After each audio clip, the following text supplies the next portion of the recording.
নমস্কার বন্ধুরা, আজকে আমি দেখাবো তালের বড়া। এবং এই তালের বড়াটা বানাবার জন্য আমি তালটাকে পুরো ছাড়িয়ে তার রস বার করে তালের বড়াটা করব। পুরোটাই আমি দেখাবো।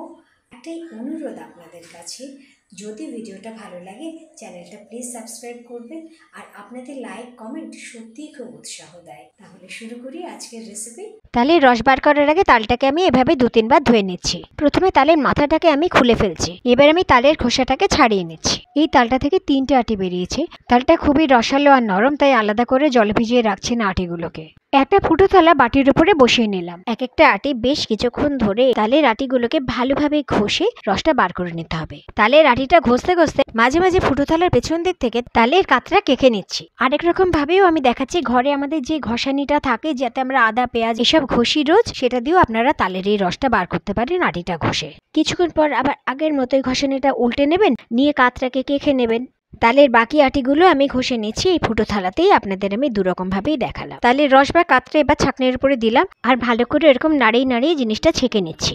এই ফুটো পাটে দিয়ে তালের আটিটা ঘষলে ছাকার পর দেখবেন আঁশ প্রায় নেই। এখন আমার তালের কাত পুরো তৈরি।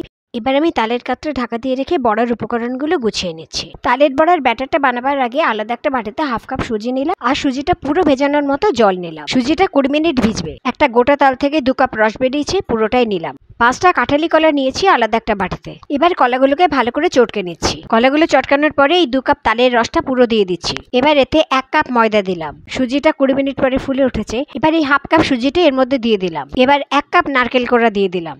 আমি 1/4 কাপ চিনি দিলাম, আপনারা আপনাদের স্বাদ মতো দেবেন। এবার হাত দিয়ে প্রথমে ভালো করে মেখে নিচ্ছি। ভালো করে চটকে নেওয়ার পর 5 মিনিট ধরে এটাকে ফেটাতে হবে। আপনারা হাত দিয়েও ফেটাতে পারেন। 5 মিনিট ফেটানোর পর ব্যাটারটা আধ ঘন্টা ঢেকে রাখবো। এদিকে গ্যাসে সাদা তেল গরম করতে বসালাম। তেলটা যখন গরম হয়ে গেছে তখন গ্যাসটাকে আমি মিডিয়াম ফ্লেমে রেখে বড়াগুলোকে তেলের মধ্যে ছাড়ছি। বড়াগুলো নিজে থেকে যখন তেলের উপরে ভেসে উঠবে তখন গ্যাসটা লো টু মিডিয়ামে করে দেবেন। বড়াগুলো যখন লাল লাল হয়ে উঠবে তখন এরকম একটা ঝাঁঝরি হাতা দিয়ে তুলে নেব, তেলটাকে একটু ঝেড়ে। এভাবে বাকি বড়াগুলো আমি ভেজে নিচ্ছি। খুব বেশি বড়া একসাথে তেলে দেবেন না, তাহলে জড়িয়ে যাবে। একটা জিনিস খেয়াল করুন প্লিজ, যে বড়াগুলো প্রথমে দিয়েছেন সেই বড়াগুলো কিন্তু এখন ভেসে উঠেছে, তার মানে ওগুলো হয়ে আসছে, লাল লাল হয়ে উঠেছে। যেগুলো পরে দিয়েছেন সেগুলো এখনো কিন্তু তেলের মধ্যে ডুবে আছে।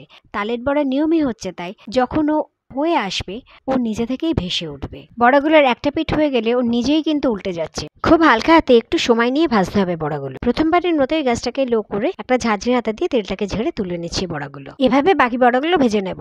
এই হচ্ছে আমার আজকের তালের বড়া। ভিডিওটা যদি ভালো লাগে চ্যানেলটা প্লিজ সাবস্ক্রাইব করবেন। খুব খুব ভালো থাকুন। ধন্যবাদ।